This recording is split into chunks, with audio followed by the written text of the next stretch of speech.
Hello friends, I am Sneha and welcome to my YouTube channel clear vision. तो अगर आप long term investor हैं तो ये फंड बिल्कुल आपके लिए है। ये दो स्मॉल कैप म्यूचुअल फंड बिल्कुल आपके लिए है। तो चलिए वन बाय वन करके हम इन दोनों फंड को डिटेल में देखेंगे। उससे पहले आप लोगों से रिक्वेस्ट है कि मेरे चैनल पे नया है तो मेरे चैनल को सब्सक्राइब कर ले, लाइक कर ले और ज्यादा से ज्यादा शेयर करें। तो चलिए इसमें जो हमारा पहला स्मॉल कैप फंड है वो है बंधन स्मॉल कैप म्यूचुअल फंड। अब हम इसका पहले रिटर्न देख लेते हैं क्योंकि ये हाल ही फिलहाल का फंड है। तो एक साल में इसने 10.64% का रिटर्न दिया है और 3 साल में 24.44% का रिटर्न दिया है। और इसके बाद जो हमारा दूसरा फंड है स्मॉल कैप में वो टाटा स्मॉल कैप फंड है। इसने एक साल में 3.89% का और 3 साल में 19.95% का रिटर्न बना के दिया और 5 साल में 27.67% का रिटर्न बना के दिया। अगर आप लॉन्ग टर्म इन्वेस्टर हैं तो स्मॉल कैप आपके लिए बहुत ही बेस्ट ऑप्शन है क्योंकि इसमें बहुत अच्छे रिटर्न मिलते हैं as compare to mid cap and large cap companies से। हालांकि मेरी तरफ से किसी भी प्रकार का ये रिकमेंडेशन बिल्कुल भी ना समझे, ये वीडियो सिर्फ लर्निंग पर्पज से बनाया गया। तो चलिए अब हम इस फंड के अल्फा को देखेंगे, बारी बारी से उसके बीटा को देखेंगे और उसके फंडामेंटल्स को देखेंगे। तो हमारा पहला जो है वो बंधन स्मॉल कैप म्यूचुअल फंड है।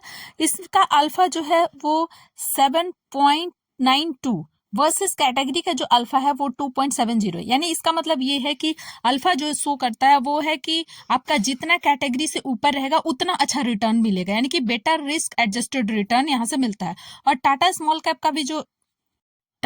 कैप म्यूचुअल फंड का जो अल्फा है वो 5.78 वर्सेस कैटेगरी का अल्फा 2.70। तो कैटेगरी का अल्फा से यहाँ पे इस फंड का अल्फा बहुत ही अच्छा है, यानी कि बहुत ही अच्छा रिटर्न इस फंड ने भी बना के दिए हैं।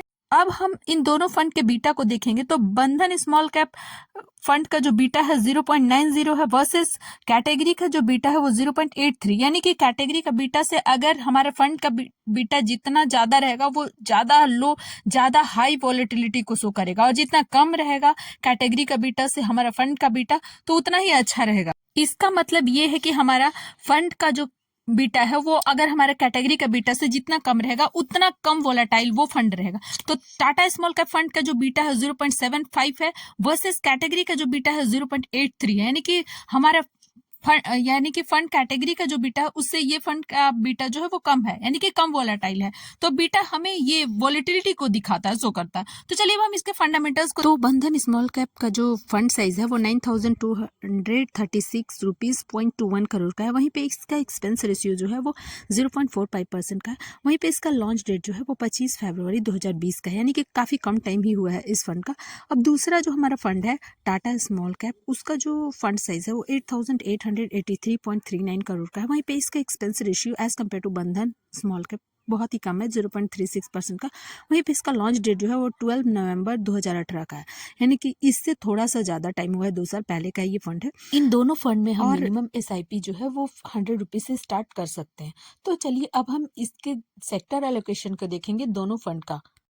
तो सबसे पहले हम बंधन स्मॉल कैप का जो है वह सेक्टर एलोकेशन देखेंगे। तो इस फंड ने फाइनेंशियल में 19.01% का इन्वेस्ट किया है, हेल्थ केयर में 13.93 का, वहीं सर्विसेज में 9.51 का, कंस्ट्रक्शन में 8.25% का, कंज्यूमर स्टेपल्स में 6.09% का और अदर्स में 44.11% का।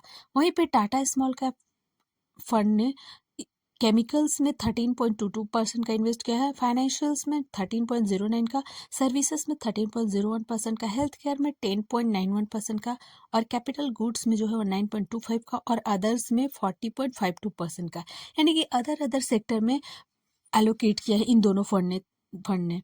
तो चलिए इस तरह के फंड में हम अगर इन्वेस्टमेंट करते हैं तो हमें स्मॉल कैप म्यूचुअल फंड में बहुत ही अच्छे खासे रिटर्न के चांसेस बढ़ जाते हैं और लॉन्ग टर्म में हमें और भी ज़्यादा रिटर्न के चांसेस यहाँ पे बढ़ जाते हैं। अगर मेरा ये वीडियो आप लोगों को अच्छा लगा तो मेरे चैनल को सब्सक्राइब करें, लाइक करें और ज़्यादा से ज़्यादा शेयर करें। Thank you.